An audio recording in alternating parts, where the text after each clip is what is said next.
My beloved child, listen carefully. You have carried within you an idea that I am far away, that I am distant, that my presence is something you must chase or grasp for. But I tell you now with all certainty, I am nearer than you have ever dared to believe. I am closer than your next thought.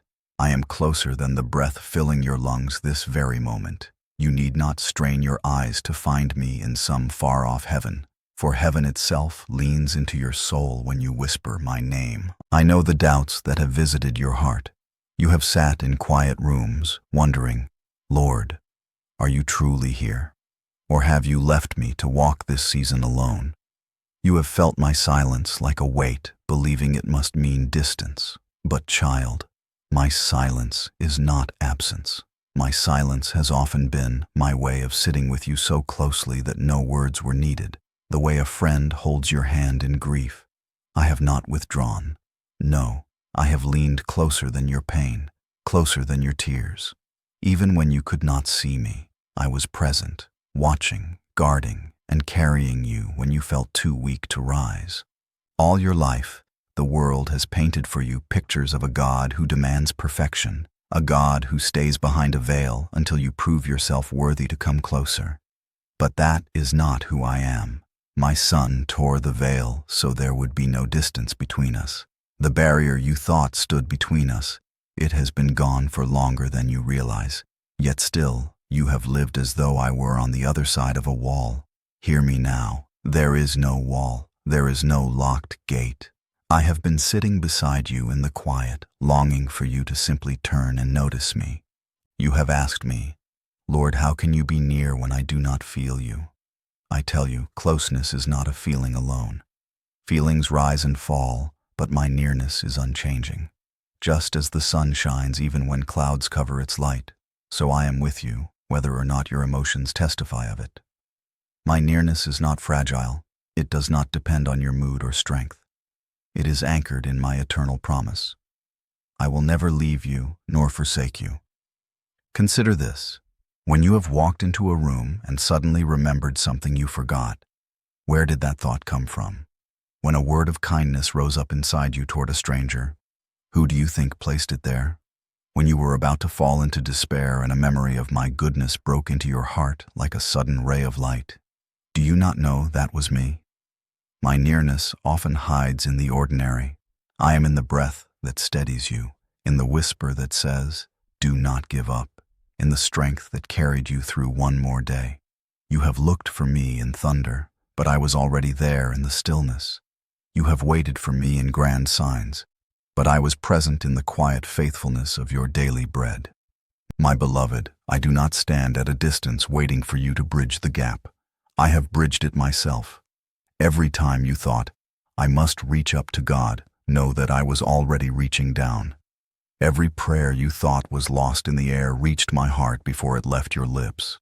Every sigh, every groan too deep for words, I have heard them all and treasured them. I have recorded your tears in my book. Not one has fallen unnoticed. You think of closeness in human terms, touch, sight, sound. But I am spirit, and my nearness surpasses the senses. Do you remember when you held a grandchild in your arms and felt love so fierce it could not be explained? That was a glimpse of my nearness. Do you remember when you were comforted by a song, when the words seemed written just for you? That was my nearness. Do you recall the time when you could not go on, yet somehow you did, because strength rose within you? That strength was me. I have woven myself into the fabric of your life more than you realize. And yet, I know how easily the thought of distance returns. You look back at your regrets, your sins, your failures, and you think, surely these things must have pushed him away. But hear me. Nothing you have done has pushed me away. Your failures may have clouded your vision, but they did not erase my presence. I am not a God who abandons. I am the shepherd who leaves the 99 to seek the one. If you wandered, I followed. If you strayed, I called. If you fell, I stooped down to lift you up. Never has my love let go of you. Never have I left you, not for a single heartbeat. You may ask, Lord, if you are so near, why have I felt so lonely? My child, loneliness is the ache of your heart for the closeness you were made for. It is your spirit crying out for the intimacy I created you to enjoy. You were not designed to walk through life at a distance from me. So when you have felt alone, it has been your soul's reminder that nothing but my presence will satisfy. And even in that ache, I have been whispering, come closer, not with striving, not with pretense, but just as you are. Do not wait for a perfect moment to notice my nearness. Do not think you must clean yourself up before entering into it. My arms are open now, in this very breath, in this very heartbeat. I am with you as you read these words. I am pressing upon your spirit with truth, longing for you to believe that I am not a God far away, but a Father who has drawn nearer than your own shadow. Think of your final years, not as a slow fading, but as a drawing nearer still. For the older you grow, the closer eternity approaches, and with it the fullness of my presence that you will soon see with unveiled eyes. But even now, before that day, I am giving you a taste of what is to come. Do not miss it. Do not live as though I am absent. Lift your eyes, soften your heart, and realize I have been beside you all along. Every step, every breath, every night of sorrow, and every morning of joy. I have been here, always here, closer than you have ever believed. And now, beloved, I invite you, breathe in deeply. Feel the rise and fall of your chest. That breath is my gift, my reminder. As close as it is to you, so am I. Let this truth settle into your soul. You have never walked alone. You are not walking alone now. You never will. For I am, and I always will be, closer than you've believed. My beloved child, listen. For too many years, you have carried the weight of striving. You have believed that my love must be earned, that closeness to me depends on your perfection, your discipline, your success in keeping rules without fail. You have thought that if you just tried harder, prayed longer, served more faithfully, then surely you would finally be acceptable in my sight. But today, I tell you, lay that burden down. I did not design you to live under the endless pressure of proving yourself. My love is not a reward for effort. It is the foundation of your very being. When you were born, before you ever spoke my name, before you had time to succeed or fail, I already loved you completely. Do you see? My love is not fragile. It does not sway with your behavior, nor does it collapse under the weight of your mistakes. I am not a taskmaster demanding perfection. I am your Father, longing for your heart. I do not ask you to come to me polished and flawless. I ask you to come as you are, weary if you must, broken if you must, uncertain if you must, for only in my arms will you discover the truth. Intimacy with me begins not with your effort, but with your surrender. You have lived many years, and much of your life has been measured by doing. You worked, you labored, you built, you gave. Even in faith, you often thought in terms of performance, reading more, praying harder, serving tirelessly. These things in themselves are not wrong. They are good when born out of love. But when they become the ladder you climb to reach me, they weary your soul. Hear me now. There is no ladder. You do not climb to reach me. I have already descended to reach you. I did not wait for you to ascend. I came down in the form of my Son to dwell among you, to bear the weight of every sin, and to tear down every wall that kept you from me. You are already near because I have brought you near. Striving whispers lies into your ear. It tells you that you are never enough. It tells you that one more effort might finally secure my approval. But child, do you not see? You already have my approval, not because of what you have done, but because of what my Son has done. When I look at you, I do not see only your flaws, your regrets, your missed opportunities. I see you clothed in the righteousness of Christ, embraced in the perfection of his sacrifice. You cannot add to what he has finished, nor can you diminish it by your failures. The cross was sufficient, once and for all. Rest in that truth. Let striving die at the foot of the cross. You may ask, Lord, if you do not want my striving, what do you want? I want your heart. I want your honesty. I want you to sit with me without masks, without rehearsed prayers, without fear of judgment. I want you to bring me your laughter and your tears, your joys and your failures. I want to hear the unpolished words of your soul, the ones you are too shy to say aloud. For those are the places where intimacy begins, not in perfection, but in truth. Do you not remember how my son welcomed the weary, the broken, the outcasts? He sat with tax collectors, he touched lepers, he let sinners draw near without shame. They came as they were, and he received them fully. So it is with you. You need not dress yourself in holiness before entering my presence. Come ragged if you must, for I clothe you in my love. Come hungry if you must, for I will feed you with myself. Come thirsty if you must, for I will give you living water that will never run dry. This is the end of striving, not that you have nothing left to give, but that you finally realize you never needed to earn what has been freely given. You may look back now in these later years and grieve the seasons where you strove so hard, yet felt so empty. You may wonder if all your efforts were wasted, but no, beloved, they were not wasted.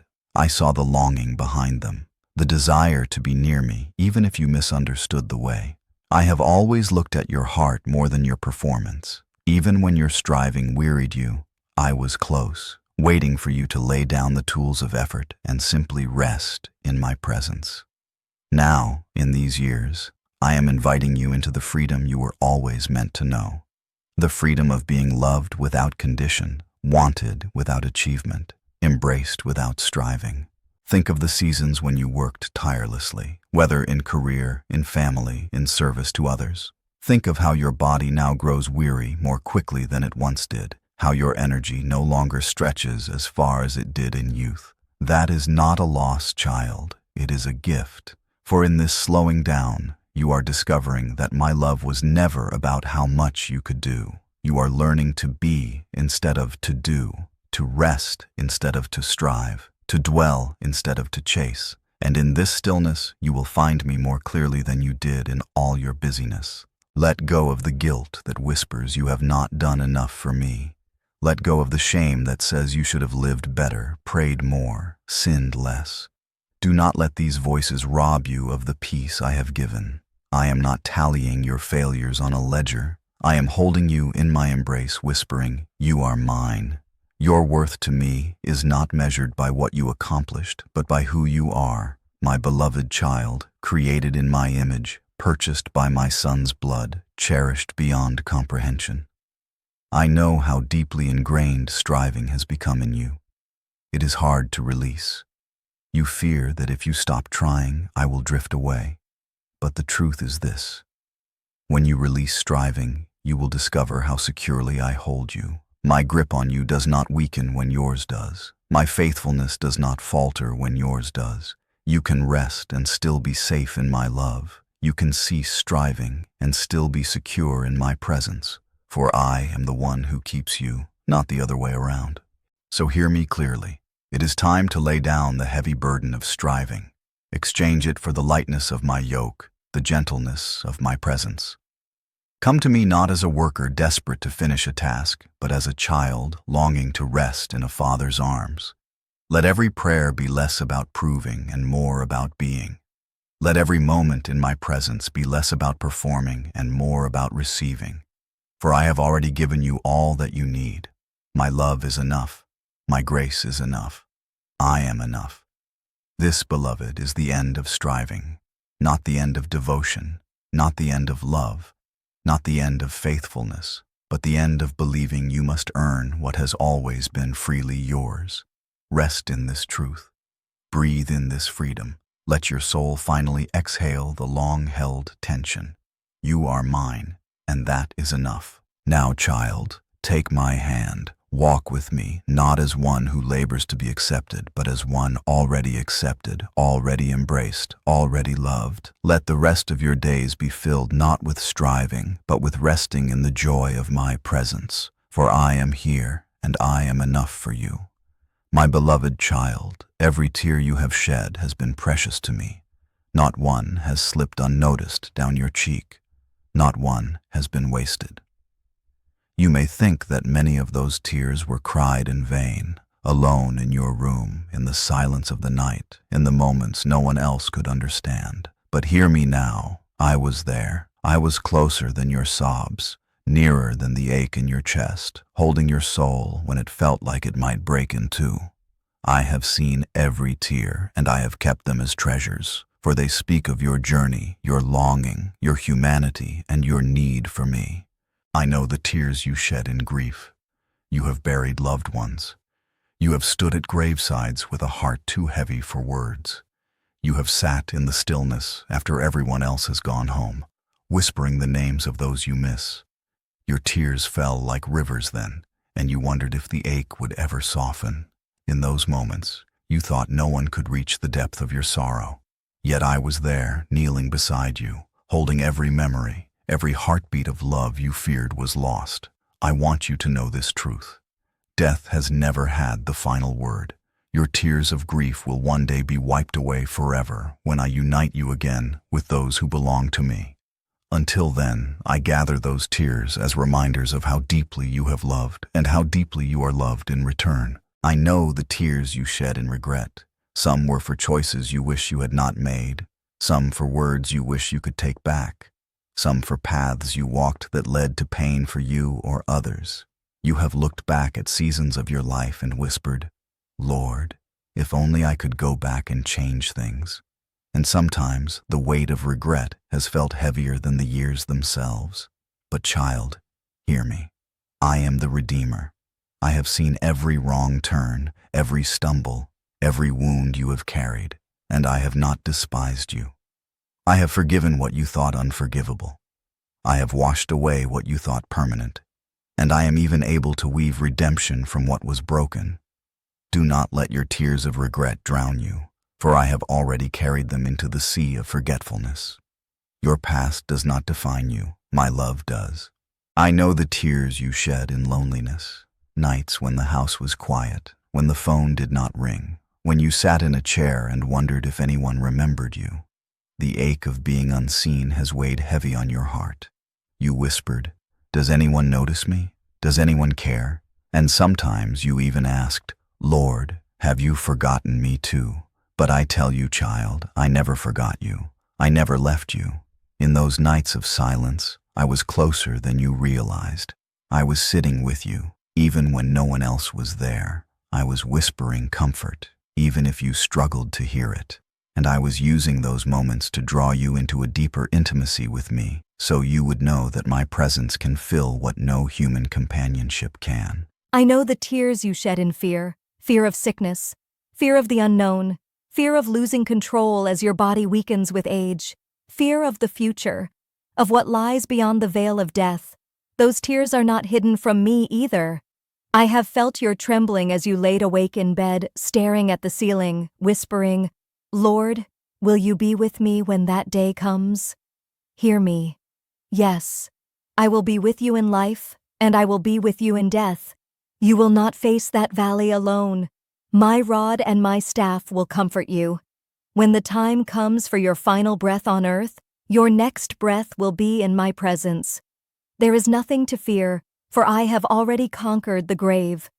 Your tears of fear will be turned into joy, and your trembling into everlasting peace.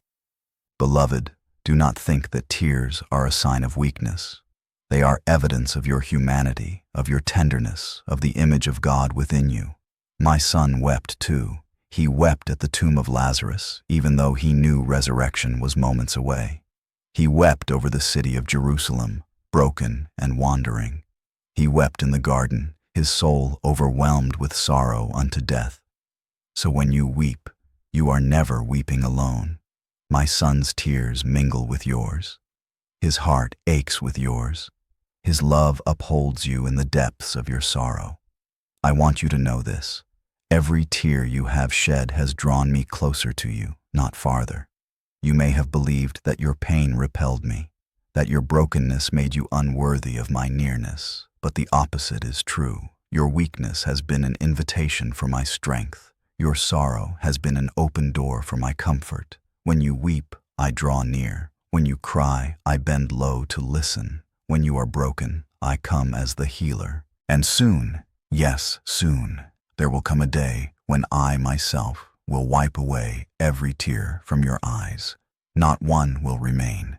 The griefs of this life will be swallowed up in eternal joy. The regrets will be redeemed. The loneliness will be forgotten in the fullness of my embrace. The fears will vanish in the light of my presence. I will wipe your face with my own hand, and you will never cry again. Until then, I hold your tears as holy reminders of the life you have walked, the burdens you have carried, the faith you have clung to. They are not wasted. They are precious to me. So do not hide your tears, beloved. Do not think you must always be strong before me.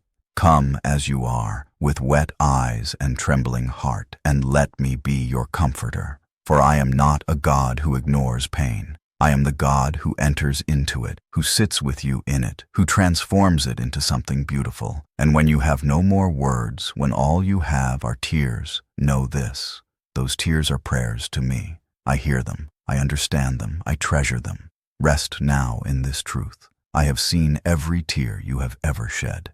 I have counted them, I have carried them, and I will turn them into joy. You are not alone, not forgotten, not unseen. I am here, I have always been here, and I will be with you until every tear is wiped away forever. My beloved child, you have only touched the edges of my kindness. All your life you have caught glimpses, moments of provision, whispers of comfort, rays of hope breaking into your darkest hours. And yet, those were but drops compared to the ocean of kindness I long for you to know. For my kindness is not shallow, not fleeting, not fragile. It is deep, unsearchable, and everlasting. You have lived many years, and still you have not exhausted the riches of my love. There is more, always more. You see your story as one of ups and downs, of successes and failures, of joys and regrets. But when I look at you, I see one unbroken thread: my kindness woven through every season. When you were young and full of energy, it was my kindness that guided your steps, even when you did not know it. When you stumbled, it was my kindness that lifted you. When you sinned, it was my kindness that drew you to repentance rather than judgment. When you wept, it was my kindness that comforted you. And now, in these later years, it is my kindness that sustains you day by day. Do not mistake my kindness for weakness. Some think kindness means overlooking sin, excusing brokenness, ignoring pain. But my kindness is stronger than all of these. My kindness does not excuse sin. It covers it with the blood of my Son. My kindness does not ignore pain. It enters into it, transforming it with healing. My kindness does not look away from your brokenness. It bends down to gather the fragments and make something new. True kindness is power wrapped in gentleness, authority wrapped in love. And it is this kindness that I have poured out on you. I know you sometimes wonder, Lord, after all my mistakes, after all my years of failing you, can you still be kind to me? Hear me clearly. Yes, my kindness is not conditional. It does not fade with your weakness or end with your failures. It flows from my very nature. I am kind because I am love, and I do not change. You cannot disqualify yourself from my kindness, for it is not rooted in your performance but in my character. As high as the heavens are above the earth, so great is my love for you. As sure as the sunrise, so sure is my kindness toward you. You may feel unworthy to receive such love, but I tell you, worthiness was never the condition. I have not loved you because you are perfect. I have loved you because you are mine, even now, with gray hairs upon your head, with memories of things you wish you could undo, with questions that still remain unanswered. I am pouring out kindness over you. I am not finished with you. My plans for you have not ended. You still have breath because I am still unfolding my goodness in your life. Beloved, let me tell you something you may not have fully grasped. My kindness will follow you into eternity. The life you have lived so far is but the beginning. You have seen a spark, but soon you will see the flame. You have tasted a drop, but soon you will drink deeply from the fountain. You have walked in shadows of my love, but soon you will stand in the full light of my presence. And when that day comes, you will look back and realize that every moment, even the ones that felt unbearable, were soaked in my kindness. Nothing has been wasted. Nothing has been outside my redeeming hand. Think of the times you feared I was far away. Think of the nights you thought I had forgotten you. Now let this truth sink in. In those very moments, my kindness was holding you together. In those very moments, my spirit was praying for you with groans too deep for words. In those very moments, I was carrying you, even when you did not know it. My kindness has been deeper than your despair, stronger than your doubt, greater than your regret. Do not look at yourself through the lens of failure. Look at yourself through the lens of my kindness. You are not defined by what you have lost, but by what I have given you. You are not defined by the mistakes of your past, but by the mercy that covers them. You are not defined by the years slipping away, but by the eternity waiting for you. My kindness tells your true story. It is a story not of shame, but of grace. Not of abandonment, but of belonging. Not of striving, but of resting in my arms. I want you in these days to live in the awareness of my kindness. Let it soften your heart where bitterness has tried to grow. Let it quiet your spirit where anxiety still stirs. Let it fill your mouth with thanksgiving instead of complaint. Let it remind you that you are never alone, never forsaken, never forgotten. When you wake in the morning, whisper to yourself, "The kindness of God is new for me today." When you lay down at night, let your last thought be, "The kindness of God has carried me through another day." In this rhythm, you will find peace beyond understanding. And hear this, beloved, my kindness is not just for you, it is meant to flow through you. As I have been patient with you, so be patient with others. As I have forgiven you, so forgive freely. As I have comforted you, so comfort those around you. In this way, your life will become a vessel of my kindness, a light shining for those who still feel far from me. Even in your later years, you can reveal my heart to others. Do not underestimate the power of a gentle word, a listening ear, a prayer whispered in secret. These small acts are streams of my kindness flowing through you, touching lives in ways you may never fully see. One day soon, you will see me face to face. On that day, you will no longer wonder if I am near, for you will dwell in my presence forever. You will no longer struggle with striving, for all striving will cease in the fullness of my rest. You will no longer cry tears of grief, regret, or loneliness, for I will wipe them away with my own hand. And in that moment, you will see with perfect clarity what I have been whispering all along. My kindness has carried you every step of the way. Until that day, rest in this truth. My kindness is deeper than your failures, greater than your fears, stronger than your regrets, and nearer than your breath. Let it be the song of your heart, the anchor of your hope, and the story you carry into eternity. For the depths of my kindness will never run dry, and you, my beloved child, are forever the object of my love.